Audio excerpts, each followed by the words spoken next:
thought that I would stop in and talk about what's going on with the surgery. Gina, when are you getting surgery? So here's the thing. The other day, I was on live and something told me to look, I don't know where it was, in my messages or my email or something. I was literally doing a live session with you guys. And as I looked down, it showed that I had an appointment with the surgeon, right? But to my knowledge, I didn't know about that appointment at all. Can we just start there? I didn't know about that appointment. I knew that I had like a FaceTime appointment with the surgeon on July 3rd. Okay, so while I'm live, I'm reading through these messages and I'm like, y'all, I have an appointment on the 24th at 1 o'clock. I'm like, okay, I guess I'll go. Like, I don't know how that appointment just skipped me. But anyways, I went. And me and my husband went and we talked to the surgeon. She's absolutely amazing. And you can really tell when you talk to her that she has your best interests at heart. And that's what I really like about her. And it's so crazy that every time I leave her office, I say, baby, wow, she is such a great doctor. I can't help but to compliment because you can just feel that she cares, you know. So we get in there. And she says, so how you feeling? What's going on? This and that, you know. And I did tell her that since I've lost weight, you guys can probably look at me and tell that I've lost weight. You know, I've lost a nice amount of weight and I've just been controlling my diet, watching what I'm eating and things like that. But anyways, I was telling her that since I have lost weight, I can literally like feel the fibroids in my stomach. And she was like, oh, okay. She was like, can I, let me feel. So I laid on the table and she's like, okay. She was like, yeah, what you're saying, you know, so as she's like touching like under my belly button and like in right before you get to the pubic area, she's kind of feeling and she's like, yeah, I can see where you're feeling the hardness. So I understand. And she said, so let me ask you a question. She said, the medicine that I provided for you, and I'm going to give you guys the name of the medicine. This may be the generic name, and I'm pretty sure it is that I'm going to give you. But if there's anybody that suffers from what I suffer from, which is extremely heavy periods that like first 2-3 days, you're like out of commission, right? Low iron, out of commission, no energy, right? All of that. Super sick and just like one of the heaviest periods anybody could ever see, right? Like it's really not a laughing matter. So she provided this medicine for me and she wanted to know, how is it working? I told her, since I have been taking this medication, it has literally like saved my life in such a way. I mean, I can live like a normal life now, right? And just because I'm on my menstrual, when I take this medicine, doesn't mean I can't do what I need to do in life. I don't be out of commission the first couple days, you know? I'm good. You know what I mean? I got energy and I'm okay. And I'm not ministrating like I'm, you know, like I'm about to die or anything like that, right? It's not scary because periods without this medication is super scary. So anyways, let me tell you the name of the medicine and what it has done for me and how it helped me. So if I can read it, the name is TRANEXAMIC, okay? And it says acid, and it's 600 milligrams. It's a tablet, and you take it, take 2 tablets by mouth 3 times a day for 5 days during heavy bleeding. It worked for me. Okay, and when I say it's almost as if you're not like you're not menstruating at all, it's like nothing's happening. You know it is, you know, but there's nothing there. So anyways, if there's anybody, you need help with that, maybe you can ask your doctor to give this, that you want to give this a try and see how it works for you, because it definitely worked for me. So I told her that, and she said, oh my gosh, right? And so she was super happy. And I said, along the way, I said, I just saw my primary care doctor a couple days ago. I said, and I wanted him to run my A1C and some blood work to see how I'm doing, And I told her my A1C is a 6.0. He's super happy with that, and she's super happy with that. She's like, oh, great. And then I had to tell her this. I said, my hemoglobin number, which is like your iron, y'all know I have the iron issues. I typically have to get iron infusions 2 times a year. They're super costly. They cost $4,000 every time I get them 2 times a year, and it's not funny. It's not funny, right? Just to live a normal life, I need the iron infusions. And that was my whole point of wanting to get this surgery, to get the fibroids out, to see if it can stop the heavy bleeding so I can live a normal life and I don't have to, get iron infusions to live normal. It's just all a big hassle, right? So my hemoglobin number comes back the highest that it has ever come back since I've even the times that I have gotten iron infusions and then they check me like 2-3 weeks later, this number is higher. And I didn't just recently get an iron infusion, but I did just recently start on this medicine. Okay? So the number came back at 11.5, a whopping, let me just say it that way, a whopping 11.5. Right? So my question to them was, I'm always tired, right? I guess it's just like a figment of my imagination that I'm always tired. And my doctor told me, he said, well, maybe you are tired. It's okay to be tired. It doesn't mean that it's your iron. You have that stuck in your head that it's your hemoglobin and your iron, because most of your life it has been that situation. But it's been fixed.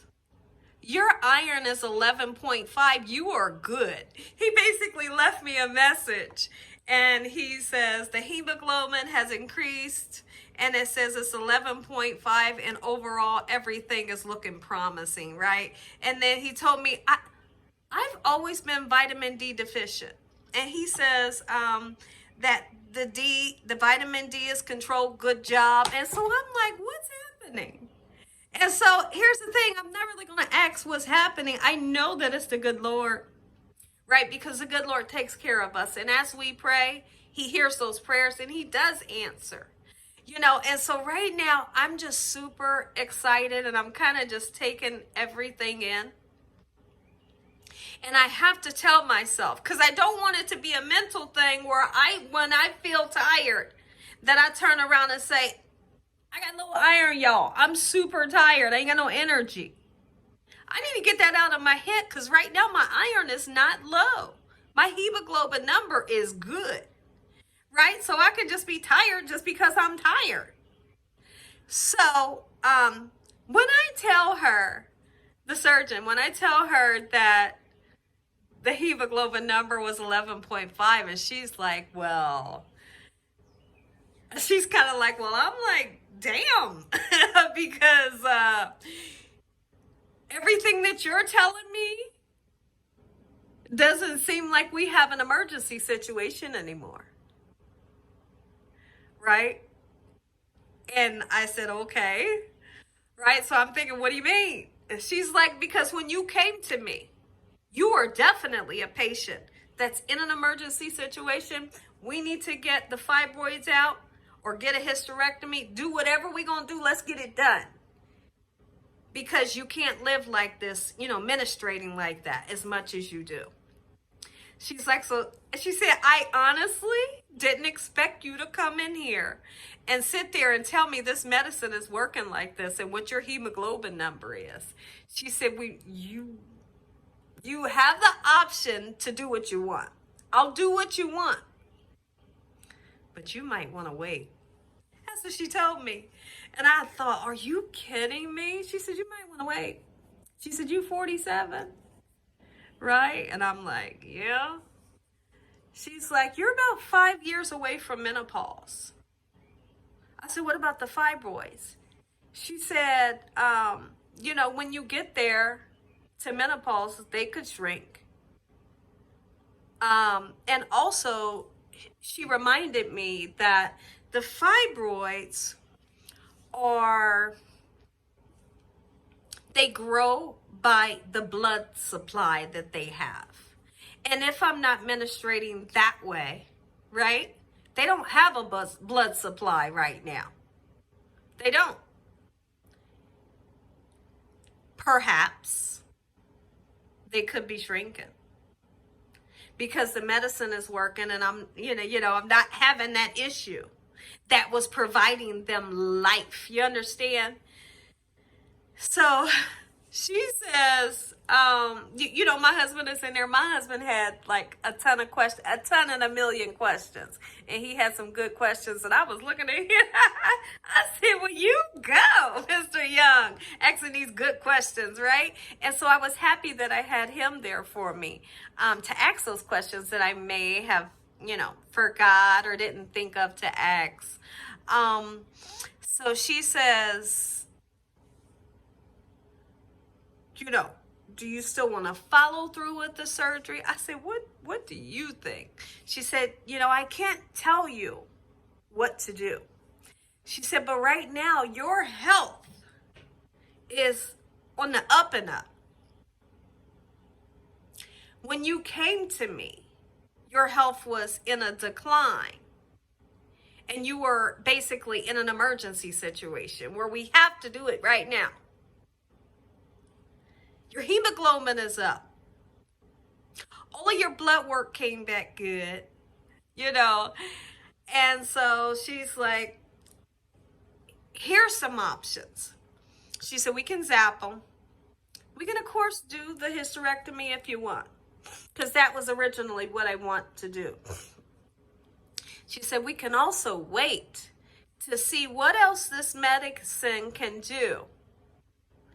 Maybe you can continue to take this medicine until you go into menopause. And when you get into menopause, they will shrink naturally. She said, you do have the 3 of them.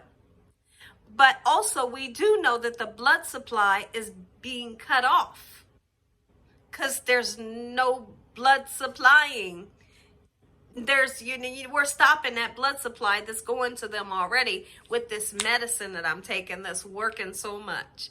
Like I said, even when I get iron infusions, the hemoglobin number ain't never been that, right? And so she said, how about, she said, because we don't want to, you don't want to just rush to go get surgery, because every time you get surgery, and I know this, and you all know this too, every time you get surgery, there is always a risk. No matter what type of surgery, if you're getting put to sleep. And I get it. I get it and I understand. She said, why don't we continue, since you've only been taking this medicine for such a small amount of time, let's turn around and you come back in a couple months. Okay, she said, if you need to call me, you can call.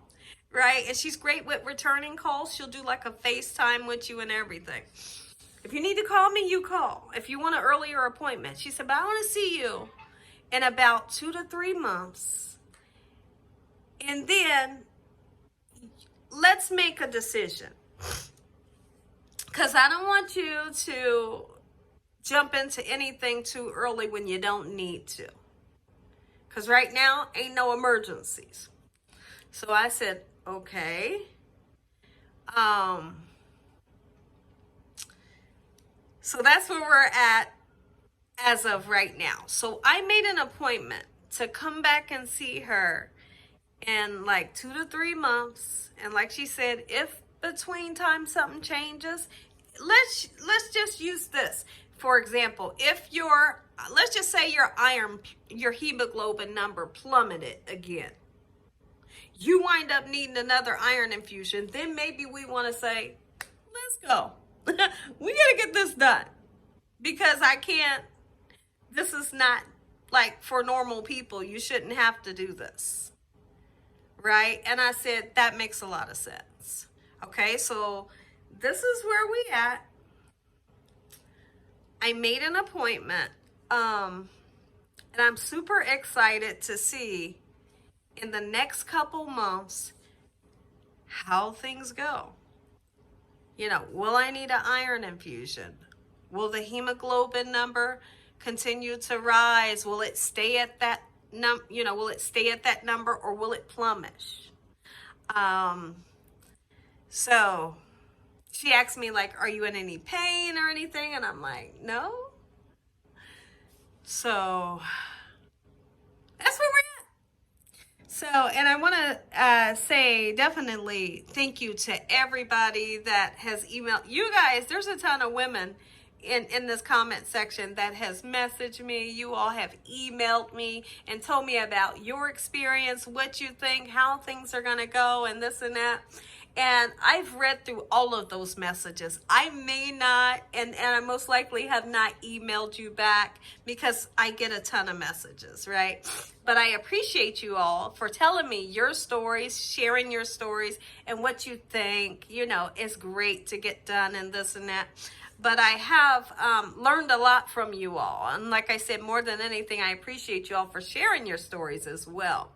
But I'm also super happy that I can get this story out here to the world, just in case somebody else is going through this like me, like sharing the name of the medicine, just in case you might need something like that. What we'll do is, we're not going to rush the process. Like she said, if you're gonna need your surgery along the line, we can come back and do it then. But if right now you don't need it, let's not get it done right now. Right? So I'm super excited to see how long the medicine can continue to work for me. And also, we do need to find out, since this medicine is working for me, how long will the hemoglobin numbers stay up, right? I mean, like, they're like 98% sure that the bleeding issue monthly is what's causing the severe anemic that I've been for so many years. You know, and then to have fibroids that take the blood supply, it drains your energy.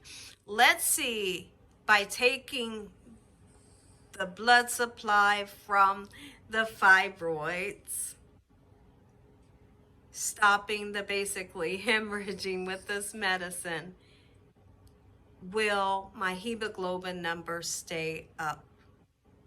I'm gonna keep an eye on my energy for sure. And like I said, more than anything, I gotta stop putting it in my head that because I'm just tired, it's because of my iron. Because right now it ain't. So if I said that last week or the week before that or this week, that's not right. Because, you know, the numbers of my blood work shows that your hemoglobin is on the up and up, and you're doing good. And like my doctor said, you're just tired because you're just tired. People get tired. Right? And so, like I said, I am ecstatic about this hemoglobin number. It's never been that high. Never, ever. So, I will keep you all updated. I know, I'm just as shocked as you guys. I literally just got home. I had some lunch with my husband, and here I am. So, if you have any great advice for me, do like you all did, like you all constantly do. Email me. Put the message in the comment section. I will be reading through the comments. I love you all. Absolutely, I do. From the bottom of my heart, I do. I have a lot of faith in the good Lord Jesus, and he's always in the healing blessing business. And I know that. And I trust it, and I stand on my faith. Right? That this too shall pass. Anything that we go through in life, it shall pass. I'll see you all on the next video. I'm gonna get up. I'm gonna get up and start a video, y'all. I'll see you later. God bless and good night.